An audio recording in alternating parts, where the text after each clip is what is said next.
بسم اللہ الرحمن الرحیم۔ ڈاکٹر صابر حسین کی کتاب آئینے سے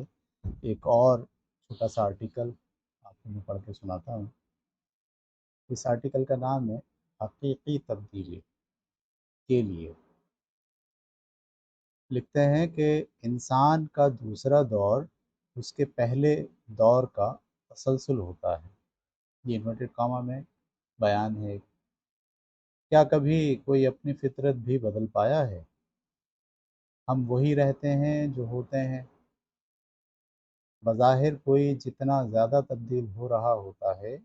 اندر سے وہ اتنا ہی ویسا رہتا ہے۔ جس نے جو کچھ بننا ہوتا ہے وہ اپنی عمر کے ابتدائی 10 برس میں بن جاتا ہے، باقی عمر تو بس عادتوں کی خانہ پوری ہے۔ باقی عمر تو بس عادتوں کی خانہ پوری پر کٹ جاتی ہے۔ اس بات میں یا ان باتوں میں کتنا سچ ہے اور کتنا جھوٹ، شاید ہی کوئی بتا سکے۔ آج تک ایسا کوئی لیبارٹری ٹیسٹ یا پیمانہ دریافت نہیں ہو سکا، نہ ہی کوئی کمپیوٹر بن پایا ہے جو، اور نہ ہی شاید کبھی ایسا کوئی کمپیوٹر یا پیمانہ ایجاد ہو سکے جو ہر لحظہ بدلتے ہوئے انسان کی اصل یا اصلیت کو ناپ سکے، میجر کر سکے، تول سکے، اور یہ بتا سکے کہ ہم جو کچھ اور جیسے بھی 10 برس کی عمر میں تھے، تو 20 30 40 سال کی عمر تک پہنچ کر ہمارے اندر اصل اور ہماری اصل شخصیت میں حالات اور واقعات اور تجربات کی بھٹی میں جلنے کے بعد کیا کیا تبدیلیاں آئیں، اور ان تبدیلیوں کے باوجود ہماری اصل فطرت یا نیچر اور اس کی اصل ماہیت کتنی باقی رہی، پوری یا آدھی، یا وہ بھی بدل گئی۔ کوئی بھی جج نہیں کر سکتا، حتیٰ کہ ہم خود بھی اپنے ظاہر اور باطن میں آنے والی تبدیلیوں کو جاننے کے باوجود یہ احساس نہیں کر سکتے کہ ہمارے راستے بدل گئے ہیں، ہمارے نظریات، ہمارے فلسفہ ہائے زندگی، ہمارے معمولات اور معاملات بدل گئے ہیں، ہمارے حالات، ہمارے خیالات بدل گئے ہیں، اور ہمارے گھر، دوست، احباب بدل گئے ہیں۔ ہمارے اندر اور ہمارے باہر بہت سی تبدیلیاں آ چکی ہیں، لیکن کیا ہم آج بھی ویسے ہی ہیں جیسے آج سے 10 20 30 سال پہلے تھے، یا ہمارے اندر بھی ایسا کچھ ہے جسے، یا ہمارے اندر بہت سی تبدیلیاں آ چکی ہیں لیکن کیا ہم آج بھی ویسے ہی ہیں جیسے 10 20 30 سال پہلے، یا ہمارے اندر بھی ایسا کچھ ہے جس سے ہم کوئی بھی نام دے لیں، جو تمام تبدیلیوں کے باوجود نہیں بدلا، نہیں بدل پایا، یا زندگی کے طویل اور کٹھن سفر میں ہمارے اندر کا وہ گمنام حصہ بھی پورے کا پورا چینج ہو چکا ہے، یا کہیں کھو گیا ہے، مسنگ ان ایکشن، نہیں چل پاتا، نہیں پتہ چل پاتا ہم کیا بننا چاہتے تھے اور ہم کیا بن گئے اور کیا بن جاتے ہیں۔ خود کو بدلنے اور کچھ بننے کے چکر میں کیا ہم واقعی بدل جاتے ہیں؟ کیا ہم واقعی خود کو بدل سکتے ہیں، یا پھر کپڑوں، جوتوں، دوستوں، نظریوں سے لے کر رہن سہن کے انداز، زبان و بیان، لب و لہجے اور مکان اور محلہ بدل کر، یا اپنا کام، نوکری اور کاروبار بدل کر، اپنے گیٹ اپ اور اسٹائل میں تبدیلی لا کر، اور دال چاول اور آم بھی چھری اور کانٹے سے کھا کر کیا ہم سمجھتے ہیں کہ اب ہم بدل گئے ہیں؟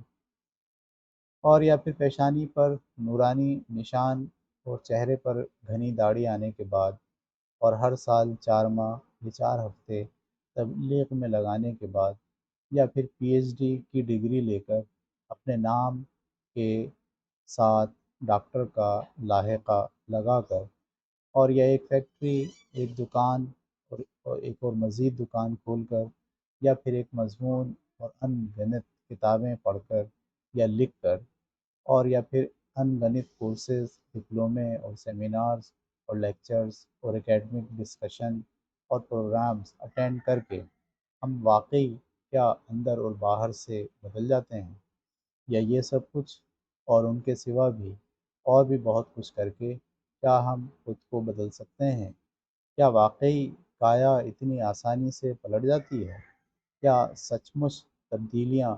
تشتری میں رکھ کر ہمارے سامنے آ جاتی ہیں اور ہمارے اندر اتر جاتی ہیں اور رچ بس جاتی ہیں؟ یا پھر ہم اپنے اندر پلنے والی تبدیلی کی فطری خواہش کے ہاتھوں مجبور ہو کر اپنے حلیے، اپنے لباس، اپنے انداز، اپنے لب و لہجے،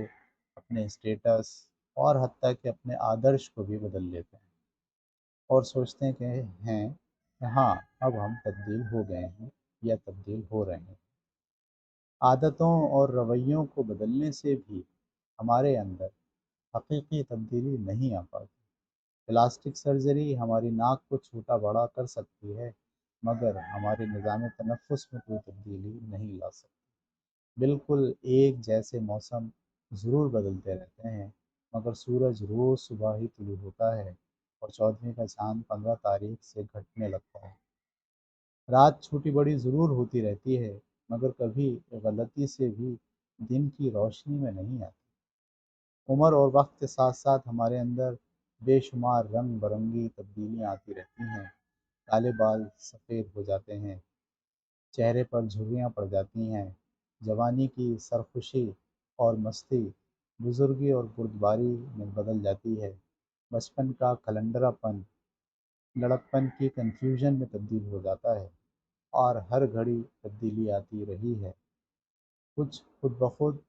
اور تھوڑی سی اختیاری اور کچھ بوجہ مجبوری۔ ہم چاہیں بھی تو عمر، وقت اور حالات کے تحت آنے والی تبدیلیوں سے خود کو نہیں بچا سکتے۔ دن بدن حاصل ہونے والی ایکٹیو اور پیسو دونوں طرح کی لرننگ سے ہمارے اندر جو تبدیلیاں آ رہی ہوتی ہیں، ہم ان سے بھی چھٹکارا نہیں لے پاتے۔ لیکن ان تمام تر تبدیلیوں کے باوجود ہم تبدیل نہیں ہو پاتے، ہم خود کو بدل نہیں پاتے، ہم وہی رہتے ہیں جو ہم ہوتے ہیں۔ جس طرح ہمارے بدن کے تمام سسٹم، کھانے پینے، سانس لینے، خون بنانے، سونے جاگنے، سب کے سب نظام تمام تر تبدیلیوں کے باوجود، حتیٰ کہ بہت سی بیماریوں کے باوجود، پہلے دن سے آخری دن تک اسموتھلی یا لڑکتے پھڑکتے مگر بغیر کسی تبدیلی کے چلتے رہتے ہیں۔ اسی طرح ہمارے اندر قدرت کا فٹ کیا ہوا وہ ننھا سا گمنام یا بے نام سافٹ ویئر بھی کبھی بغیر کسی تبدیلی کے کبھی تیز، کبھی ہلکا، کبھی روشن، کبھی مدھم کام کیے چلے جاتا ہے۔ عمر کے ہر حصے میں اس کا انداز، اس کا لباس بدلتا رہتا ہے، مگر اس کا اصل وہی رہتا ہے، اور وہ ہماری تمام تر اندرونی اور بیرونی تبدیلیوں کے باوجود ہم سے وہی کچھ کرواتا اور برتواتا رہتا ہے جو کہ اصل میں وہ خود ہوتا ہے۔ اور چونکہ وہ کبھی تبدیل نہیں ہوتا، تو ہم اکثر نہیں تو کبھی کبھی ضرور 10 20 30 سال کے بعد بھی وہی حرکتیں، وہی باتیں، وہی حماقتیں دہراتے رہتے ہیں، اور یا پھر اندرونی اور بیرونی تبدیلیوں کی زنجیروں میں جکڑے ہوئے زندگی گزارنے کی وجہ سے دہرانے کی خواہش کو ضرور پا لیتے ہیں۔ یہ سافٹ ویئر اگر کبھی کرپٹ ہو جائے یا اس کے ڈی سی اڑ جائیں تو ہم ذہنی توازن کھو بیٹھتے ہیں، پاگل پن یا دیوانگی کی شکل میں زندگی ڈھل جاتی ہے۔ جو وارمز اور وائرسز کی زد میں ہمارا سافٹ ویئر آ جائے تو کینسر اور ایڈز سے لے کر بلڈ پریشر اور شوگر تک کی ان گنت بیماریاں اور ہنگامے، لڑائیاں، جنگیں، دہشت گردی، قتل، ڈاکوؤں سے لے کے نفرت، انتقام، حسد، کینہ، چپقلش، ناچاقیاں، حقارت کی طرح کے جذبات و حوالہ جات پیدا ہونے لگتے ہیں، مگر حقیقی تبدیلی پھر بھی نہیں آتی، آ ہی نہیں سکتی۔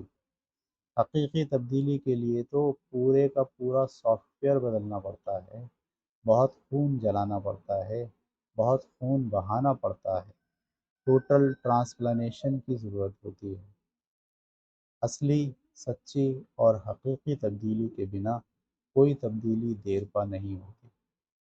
مگر یہ اصلی اور سچی تبدیلی صرف قسمت والوں کے ہاتھ آتی ہے، اور وہ بھی براہ راست آسمان سے اتر کر ان کی گود میں نہیں آ کر گرتی۔ اصلی اور سچی تبدیلی تو ایسے قسمت والوں کے نصیب میں لکھی ہوتی ہے جن کی قسمت میں قدرت نے ایک عمر کی محنت، وہ ریاضت اور عبادت اور خدمت لکھ دی ہوتی ہے۔ اور محنت و خدمت اور ریاضت و عبادت والی قسمت بیٹھے بٹھائے نہیں مل جاتی، بہت کچھ چھوڑنا پڑتا ہے، سنگی ساتھیوں کو، دوستوں اور رشتہ داروں کو، گھر والوں کو، اپنی دلچسپیوں اور مشغلوں کو، اپنی پسند اور ناپسند کو، بڑی محفل کو بیچ میں چھوڑ کر اٹھنا پڑتا ہے، خود کو تنہائی کے سپرد کرنا پڑتا ہے، خود ساختہ جلا وطنی اختیار کرنی پڑتی ہے، بھیڑ سے الگ ہونا پڑتا ہے، مجمع سے جان چھڑانی پڑتی ہے، فقیر بننا پڑتا ہے، مسافر بننا پڑتا ہے، فقیر مسافر بنے بنا تنہائی میں بیٹھ کر، لیٹ کر، کھڑے ہو کر، خود کلامی کیے بنا کچھ نہیں بدلتا۔ باہر کا سب کچھ بدل جانے کے باوجود ہمارے اندر ہمارے اندر کا سافٹ ویئر نہیں بدلتا، نہیں بدل سکتا۔ اور تنہائی بھی کیسی، برف کی سوئی کی طرح جو رگ و پے کے اندر اترے تو سب کچھ جم جائے، اور دہکتی آگ کی طرح جس میں روح و جان سب پگھل جائے، اور سمندر کے انت کی طرح کہ جو ڈوب جائے تو کوئی ڈھونڈ نہ پائے۔ ایسی تنہائی، ایسی فقیری، ایسی مسافرت، ایسی خانہ بدوشی ہر کسی کی قسمت میں نہیں لکھی ہوتی۔ سب کے درمیان رہتے ہوئے بھی نہ کوئی سراغ، نہ کوئی پکڑائی دینا، اور خاموشی سے اللہ ہو اللہ ہو کرتے ہوئے اپنی تنہائی کی مالا جپتے ہوئے جینا، جان جوکھوں سے کام لانے سے بھی زیادہ جان لیوا ہوتا ہے۔ کچھ پتہ نہیں ہوتا کہ ہم بچ کر باہر نکل بھی پائیں گے یا پتھر کے بت بن کر عبرت کا نشان بن جائیں گے۔ ایک بال برابر تو حد ہوتی ہے ایمان اور کفر کے بیچ، یقین اور شک کے درمیان، جو ادھر رہے اور جلتے رہے اور پگھلتے رہے اور اف بھی نہ کی، تو سچی تے سونی تبدیلی پکی، اور جو ڈر گئے اور گھبرا گئے اور چپ کر روزہ توڑ دیا اور بول پڑے اور منہ سے آہ نکل گئی اور پاؤں ادھر سے ادھر پڑ گیا، تو پھر کچھ بھی پلے نہیں پڑتا، رہا سہا بھی گنوا بیٹھتے ہیں۔ جب ملنے کا کچھ امکان نہ ہو اور پانے کا گمان نہ ہو اور سب کچھ کھو دینے کا چانس زیادہ ہو، بڑی اچھی قسمت والے بھی دشت تنہائی کی سیاحت سے گھبرا جاتے ہیں، اور مارننگ واک کی طرح ہلکی پھلکی جاگنگ کر کے باہر آ بیٹھتے ہیں، اور اپنے سنگی ساتھیوں اور دوستوں کے درمیان اور اپنے آدھے ادھورے سفر کی داستان سنانے لگتے ہیں، سناتے رہتے ہیں، سناتے چلے جاتے ہیں، شاید میری طرح، شاید آپ کی طرح، شاید ہم سب کی طرح۔ سچی اور کھری، اصلی اور حقیقی تبدیلی تو تنہائی کا زہر پی لینے کے بعد، مر کر امر ہو جانے کے بعد ہی ممکن ہے۔ باقی سب تو عادتوں کی خانہ پوری رہتی ہے۔ اپنی ذات کے غار ہرا میں اتر کر، سوچ کی دیوار سے ٹیک لگا کر، آلتی پالتی مار کر بیٹھنے کا ارادہ تو اللہ تعالیٰ ان فقیروں اور ان مسافروں کو عطا کرتا ہے جو دنیا میں رہتے ہوئے بھی دنیا کو تیاگ دیتے ہیں، سب کچھ کرتے ہوئے بھی کچھ نہیں کر پاتے، اور کچھ نہ کرتے ہوئے بھی بہت کچھ کر جاتے ہیں، مگر اپنے لیے نہیں، دوسروں کے لیے۔ اپنے لیے جینے کا سافٹ ویئر تو پیدائشی طور پر ہوتا ہے ہمارے اندر، جو ہمیں تمام تبدیلیوں کے باوجود تبدیل نہیں ہونے دیتا۔ اپنے لیے جینے کا سافٹ ویئر تو پیدائشی ہوتا ہے ہمارے اندر، جو ہمیں تمام تبدیلیوں کے باوجود تبدیل ہونے نہیں دیتا۔ دوسروں کے لیے جینے کی ہمت صرف ریاضت اور عبادت سے ملتی ہے، اور خدمت، ریاضت اور عبادت کا سافٹ ویئر انسٹال کروانے کے لیے کمپلیٹ تنہائی کی ضرورت ہوتی ہے۔ یہ تنہائی قسمت والوں کو ہی نصیب ہوتی ہے۔